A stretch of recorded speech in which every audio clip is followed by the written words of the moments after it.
Search for a Method by Jean-Paul Sartre. This is the first part of Chapter 3, the Progressive Regressive Method. I have said that we accept without reservation the thesis set forth by Engels in his letter to Marx. Men themselves make their history, but in a given environment which conditions them. However, this text is not one of the clearest, and it remains open to numerous interpretations. How are we to understand that man makes history, if at the same time it is history which makes him? Idealist Marxism seems to have chosen the easiest interpretation, entirely determined by prior circumstances, that is, in the final analysis by economic conditions. Man is a passive product, a sum of conditioned reflexes. Being inserted in the social world amidst other equally conditioned inertias, this inert object, with the nature which it has received, contributes to precipitate or to check the course of the world. It changes society in the way that a bomb, without ceasing to obey the principle of inertia, can destroy a building. In this case, there would be no difference between the human agent and the machine. Marx wrote, in fact, the invention of a new military weapon, the firearm, of necessity, modified the whole inner organization of the army, the relationships inside the cadre, on the basis of which individuals form an army, and which make of the army an organized whole, and finally the relations between different armies. In short, the advantage here seems to be on the side of the weapon or the tool. Their simple appearance overturns everything. This conception can be summed up by a statement which appeared in the Courier European in St. Petersburg. Marx considers social evolution to be a natural process governed by laws which do not depend upon the will, the consciousness, or the intention of men, but which, on the contrary, determine them. Marx quotes this passage in the second preface to Capital. Does he really accept it as a fair appraisal of his position? It is difficult to say. He compliments the critic for having excellently described his method and points out to him that the real problem concerns the dialectical method. But he does not comment on the article in detail, and he concludes by noting that the practical bourgeois is very clearly conscious of the contradictions in capitalist society, a remark which seems to be the counterpart of his statement in 1860. The workers' movement represents the conscious participation in the historical process which is overturning society. Now one will observe that the statements in the Courier European contradict not only the passage quoted earlier from Herr Vogt, but also the famous third thesis of Feuerbach.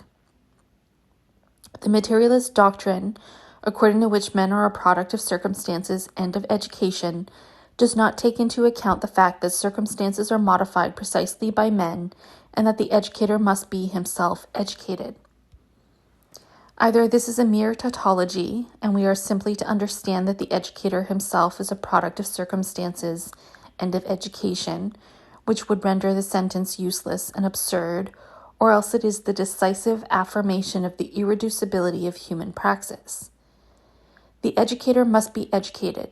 This means that education must be an enterprise. If one wants to grant to Marxist thought its full complexity, one would have to say that man in a period of exploitation is at once both the product of his own product and a historical agent who can under no circumstances be taken as a product. This contradiction is not fixed. It must be grasped in the very movement of praxis. Then it will clarify Engels' statement. Men make their history on the basis of real prior conditions, among which we would include acquired characteristics, distortions imposed by the mode of work and of life, alienation, etc. But it is the men who make it, and not the prior conditions. Otherwise, men would be merely the vehicles of inhuman forces, which through them would govern the social world.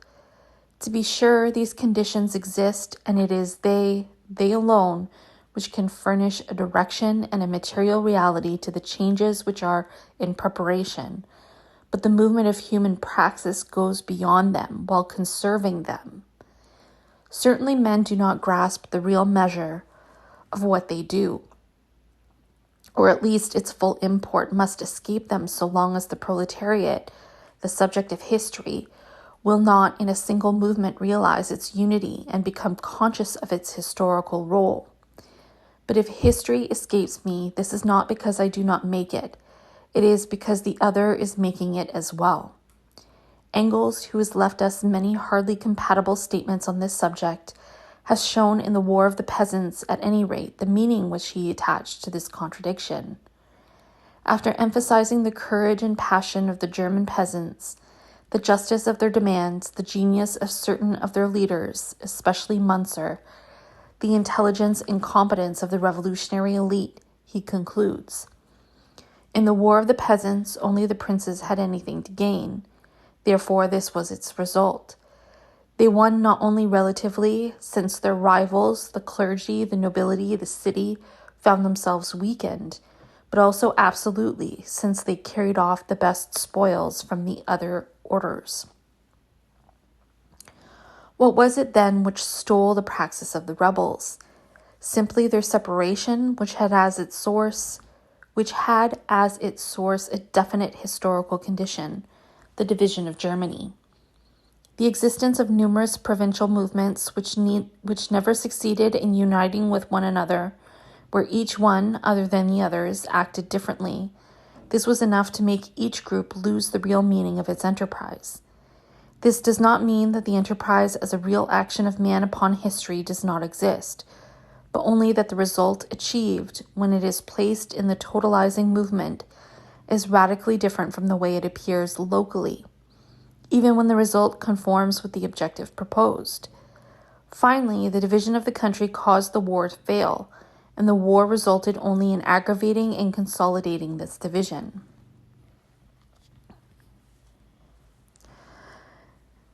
Thus, man makes history. This means that he objectifies himself in it and is alienated in it.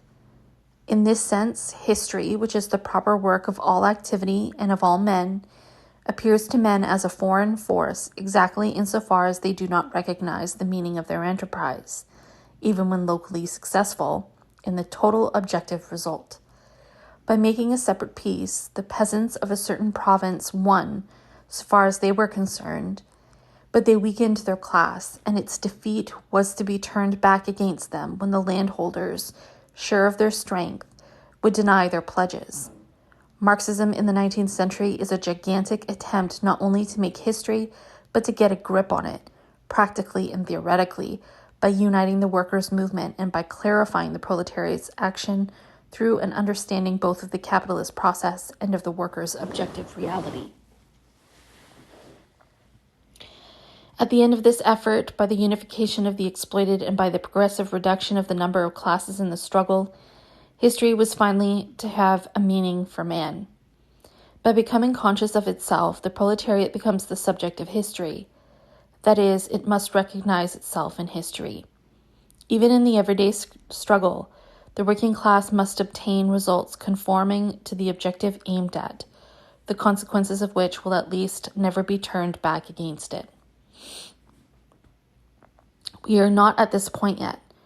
There is more than one proletariat simply because there are national production groups which have developed differently. Not to recognize the solidarity of these proletariats would be as absurd as to underestimate their separation. It is true that the violent divisions and their theoretical consequences, the decay of bourgeois ideology, the temporary arrest of Marxism, force our period to make itself without knowing itself. On the other hand, although we are more than ever subject to these limitations, it is not true that history appears to us as an entirely alien force. Each day with our own hands we make it something other than what we believe we are making it, and history, backfiring, makes us other than we believe ourselves to be or to become. Yet it is less opaque than it was. The proletariat has discovered and released its secret. The capitalist movement is conscious of itself, both as the result of the capitalist's own self-study and through the research carried on by theoreticians in the workers' movement. For each one, the multiplicity of groups, their contradictions and their separations appear situated within more profound unifications. Civil war, colonial war, foreign war are manifested to all, under cover of the usual mythologies, as different and complementary forms of a single class struggle.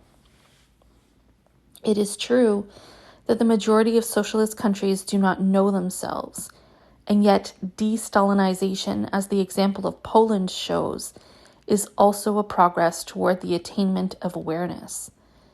Thus, the plurality of the meanings of history can be discovered and posited for itself only upon the ground of a future totalization, in terms of the future totalization and in contradiction with it. It is our theoretical and practical duty to bring this totalization closer every day. All is still obscure, and yet everything is in full light. To tackle the theoretical aspect, we have the instruments. We can establish the method. Our historical task at the heart of this polyvalent world is to bring closer the moment when history will have only one meaning, when it will tend to be dissolved in the concrete men who will make it in common. The project. Thus, alienation can modify the results of an action, but not its profound reality. We refuse to confuse the alienated man with a thing, or alienation with the physical laws governing external conditions.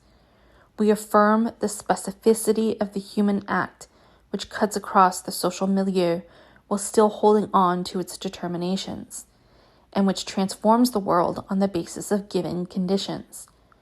For us, man is characterized above all by his going beyond a situation, and by what he succeeds in making of what he has been made, even if he never recognizes himself in his objectification. This going beyond we find at the very root of the human, in need. It is need which, for example, links the scarcity of women in the Marquesas as a structural fact of the group, and polyandry as a matrimonial institution. For this scarcity is not a simple lack. In its most naked form, it expresses a situation in society and contains already an effort to go beyond it. The most rudimentary behavior must be determined both in relation to the real and present factors which condition it, and in relation to a certain object still to come, which it is trying to bring into being. This is what we call the project. Starting with the project, we define a double simultaneous relationship. In relation to the given, the praxis is negativity, but what is always involved is the negation of a negation. In relation to the object aimed at, praxis is positivity, but this positivity opens onto the non-existent, to what has not yet been. A flight and a leap ahead, at once a refusal and a realization, the project retains and unveils the surpassed reality which is refused by the very movement which surpassed it. Thus, knowing is a moment of praxis, even its most fundamental one. But this knowing does not partake of an absolute knowledge. Defined by the negation of the refused reality in the name of the reality to the produced, it remains the captive of the action which it clarifies and disappears along with it. Therefore, it is perfectly accurate to say that man is the product of his product. The structures of a society which is created by human work define for each man an objective situation as a starting point. The truth of a man is the nature of his work, and it is his wages. But this truth defines him just insofar as he constantly goes beyond it in his practical activity. In a popular democracy, this may be, for example, by working a double shift or by becoming an activist, or by secretly resisting the raising of work quotas. In a capitalist society, it may be by joining a union, by voting to go on strike, etc.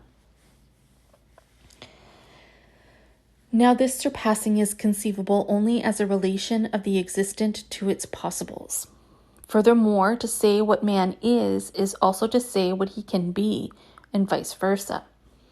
The material conditions of his existence circumscribe the field of his possibilities. His work is too hard, he is too tired to show any interest in union or political activity. Thus, the field of possibles is the goal toward which the agent surpasses his objective situation. And this field in turn depends strictly on the social historical reality. For example, in a society where everything is bought, the possibilities of culture are practically eliminated for the workers if food absorbs 50% or more of their budget. The freedom of the bourgeois, on the contrary, consists in the possibility of his allotting an always increasing part of his income to a great variety of expenditures. Yet the field of possibles, however reduced it may be, always exists, and we must not think of it as a zone of indetermination, but rather as a strongly structured region which depends upon all of history and which includes its own contradictions. It is by transcending the given towards the field of possibles and by realizing one possibility from among all the others that the individual objectifies himself and contributes to making history. The project then takes on a reality which the agent himself may not know, one which, through the conflicts it manifests and engenders, influences the course of events. Therefore, we must conceive of the possibility as doubly determined. On the one side, it is at the very heart of the particular action, the presence of the future as that which is lacking, and that which, by its very absence, reveals reality. On the other hand, it is the real and permanent future which the collectivity forever maintains and transforms. When common needs bring about the creation of new offices, for example, the multiplication of physicians in a society which is becoming industrialized, these offices not yet filled or vacant as the result of retirement or death, constitute for certain people a real, concrete, and possible future. These persons can go into medicine. This career is not closed to them. At this moment, their life lies open before them until death. All things being equal, the professions of army doctor, country doctor, colonial doctor, etc., are characterized by certain advantages and certain obligations which they will quickly know. This future, to be sure, is only partly true. It presupposes a status quo and a minimum of order, barring accidents, which is contradicted precisely by the fact that our societies are in constant process of making history. But neither is it false, since it is this, in other words, the interests of the profession, of class, etc., the ever-increasing division of labor, etc., which first manifests the present contradictions of society. The future is presented then as a schematic, always open possibility, and as an immediate action on the present. Conversely, this future defines the individual in his present reality. The conditions which the medical students must fulfill in a bourgeois society at the same time reveal the society, the profession, and the social situation of the one who will meet these conditions.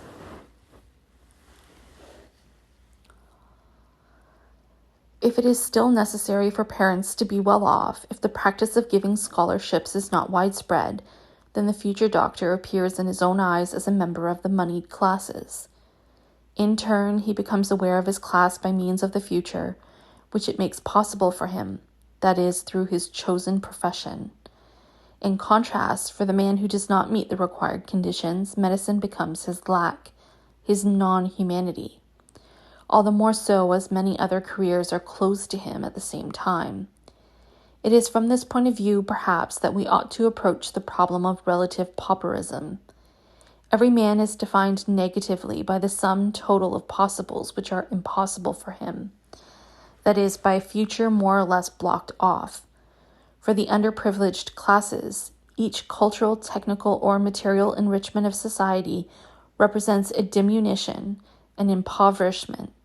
The future is almost entirely barred.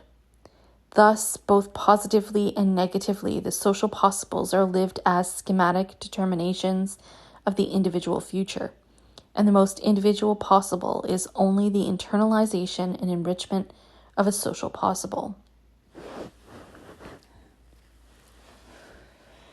A member of the ground crew at an airbase on the outskirts of London took a plane and, with no experience as a pilot, flew it across the channel. He is colored. He is prevented from becoming a member of the flying personnel. This prohibition becomes for him a subjective impoverishment, but he immediately goes beyond the subjective to the objective. This denied future reflects to him the fate of his race and the racism of the English. The general revolt on the part of colored men against colonialists is expressed in him by his particular refusal of this prohibition. He affirms that a future possible for whites is possible for everyone. This political position, of which he doubtless has no clear awareness, he lives as a personal obsession. Aviation becomes his possibility as a clandestine future. In fact, he chooses a possibility already recognized by the colonialists as existing in the colonized, simply because they cannot rule it out at the start. The possibility of rebellion, of risk, of scandal, of repression. This choice allows us to understand at the same time his individual project and the present stage of the struggle of the colonized against the colonialists. The colored have gone beyond the moment of passive, dignified resistance, but the group of which this man is a part does not yet have the means of going beyond individual revolt and terrorism. This young rebel is all the more individual and unique in that the struggle in his country demands, for the time being, individual acts. Thus, the unique particularity of this person is the internalization of a double future, that of the whites and that of his brothers. The contradiction is cloaked and surmounted in a project which launches it toward a brief, dazzling future, his future, shattered immediately by prison or by accidental death.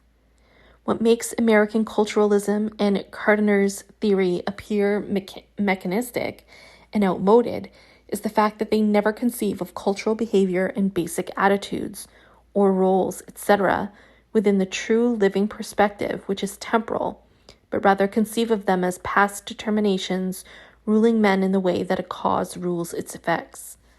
Everything changes if one considers that society is presented to each man as a perspective of the future, and that this future penetrates to the heart of each one as a real motivation for his behavior. That the Marxists allow themselves to be duped by mechanistic materialism is inexcusable, since they know and approve of large-scale socialist planning. For a man in China, the future is more true than the present, so long as one has not studied the structures of the future in a defined society. One necessarily runs the risk of not understanding anything whatsoever about the social. I cannot describe here the true dialectic of the subjective and the objective. One would have to demonstrate the joint necessity of the internalization of the external and the externalization of the internal.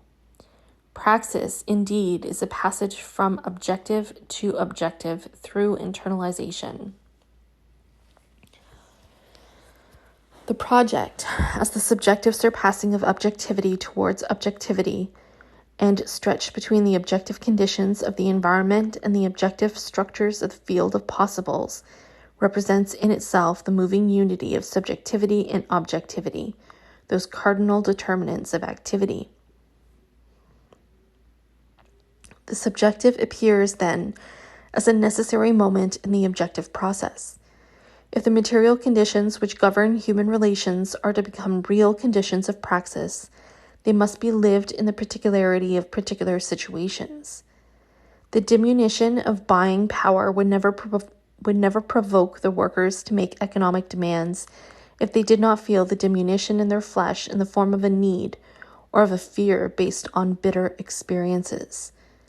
The practice of union action can increase the importance and the efficacy of objective significations among the experienced party militants. The wage scale and the price index can by themselves clarify or motivate their action. But all this objectivity refers ultimately to a lived reality. The worker knows what he has resented and what others will resent. Now to resent is already to go beyond, to move toward the possibility of an objective transformation. In the lived experience, the subjectivity turns back upon itself and wrenches itself from despair by means of objectification. Thus, the subjective contains within itself the objective, which it denies and which it surpasses toward a new objectivity. And this new objectivity, by virtue of objectification, externalizes the internality of the project as an objectified subjectivity. This means both that the lived as such finds its place in the result, and that the projected meaning of the action appears in the reality of the world, that it may get its truth in the process of totalization. Only the project as a mediation between two moments of objectivity can account for history, that is, for human creativity. It is necessary to choose. In effect, either we reduce everything to identity, which amounts to substituting a mechanistic materialism for dialectical materialism, or we make of dialectic a celestial law which imposes itself on the universe, a metaphysical force which by itself engenders the historical process. And this is to fall back into Hegelian idealism. Or we restore to the individual man his power to go beyond his situation by means of work and action. This solution alone enables us to base the movement of totalization upon the real. We must look for dialectic in the relation of men with nature, with the starting conditions, and in the relation of men with one another. There is where it gets its start.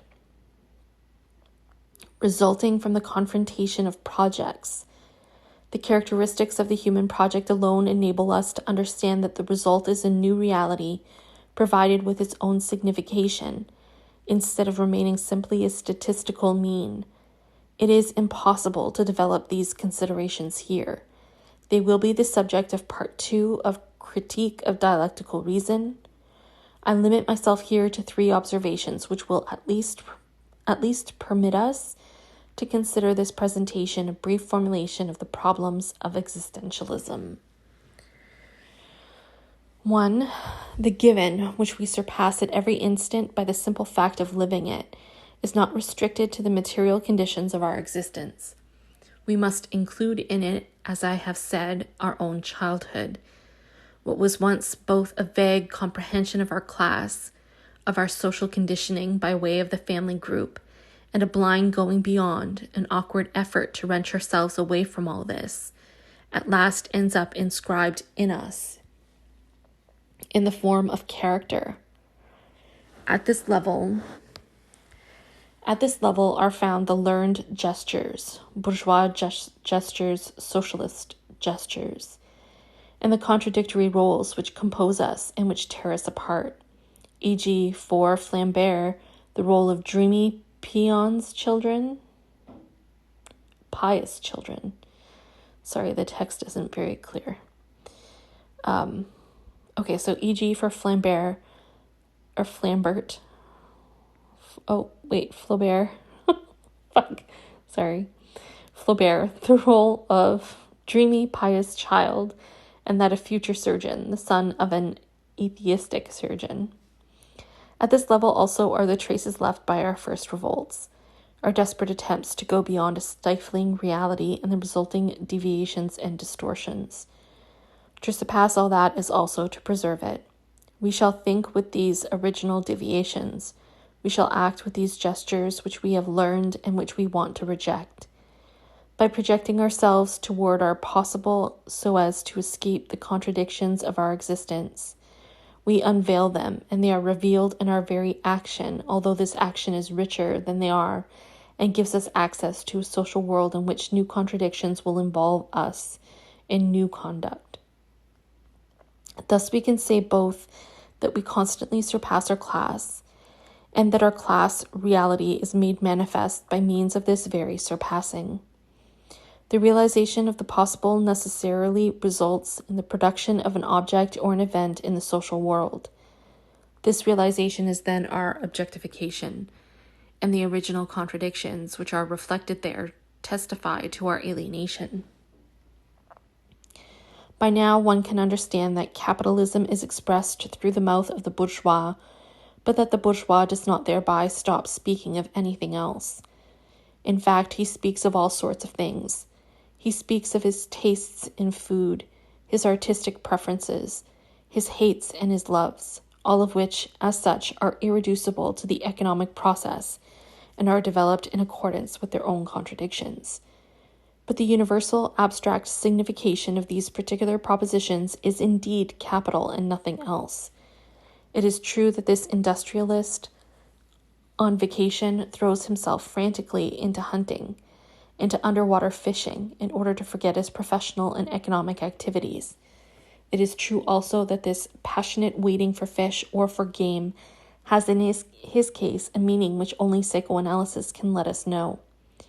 But the fact still remains that the material conditions of the act constitute it objectively as expressing capital, and that, in addition, this act itself, by its economic repercussions, is integrated in the capitalist process.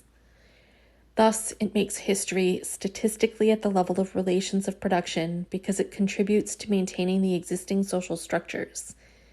But these consequences must not deter us from taking the act at various more and more concrete levels and examining the consequences which it can have at these levels. From this point of view, every act, every word has a hierarchized multiplicity of significations. In this pyramid, the lower and more general signification serves as a supporting framework for the higher and more concrete signification. But although the latter can never get outside the framework, it is possible or it is impossible to deduce the concrete from the general or to dissolve the concrete in the general.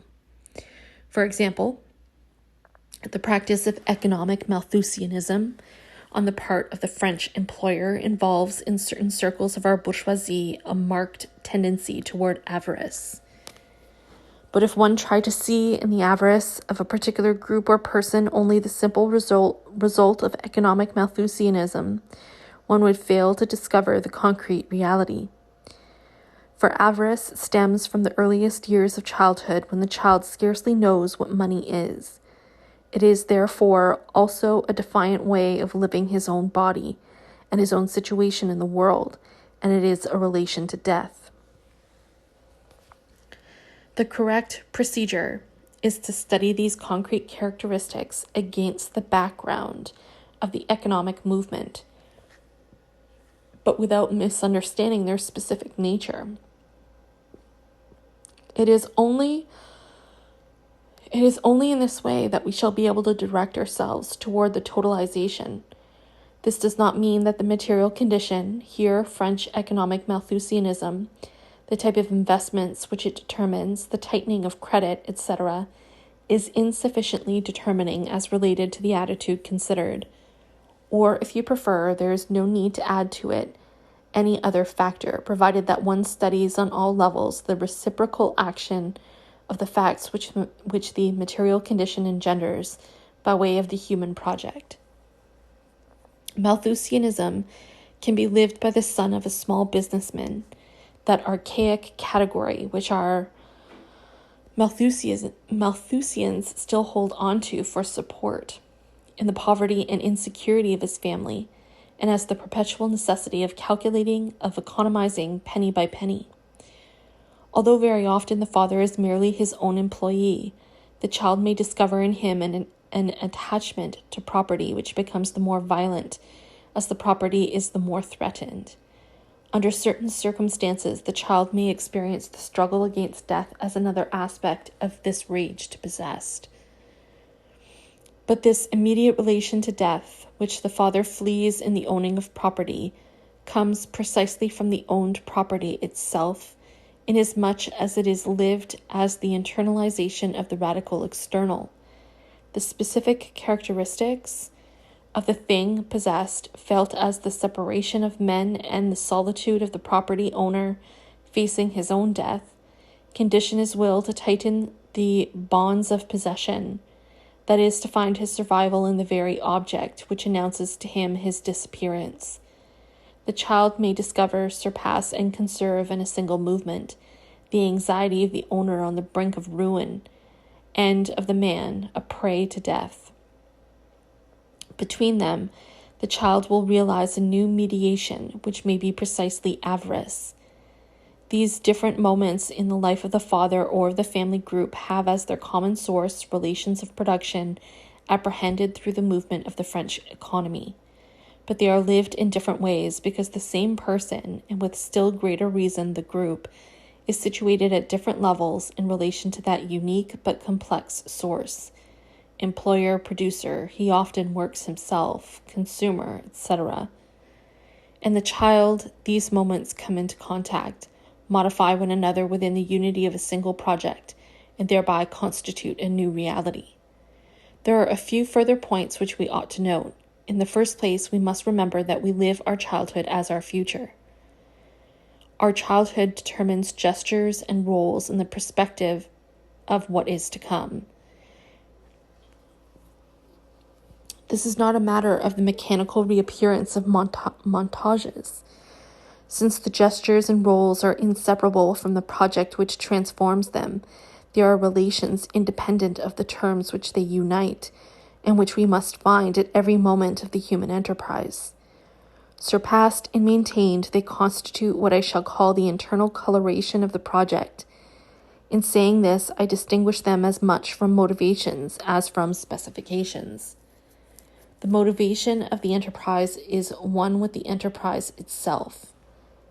The specification and the project are one and the same reality. Finally, the project never has any content, since its objectives are at once united with it and yet transcendent. But its coloration, i.e. subjectively, its taste, objectively, its style, is nothing but the surpassing of our original deviations.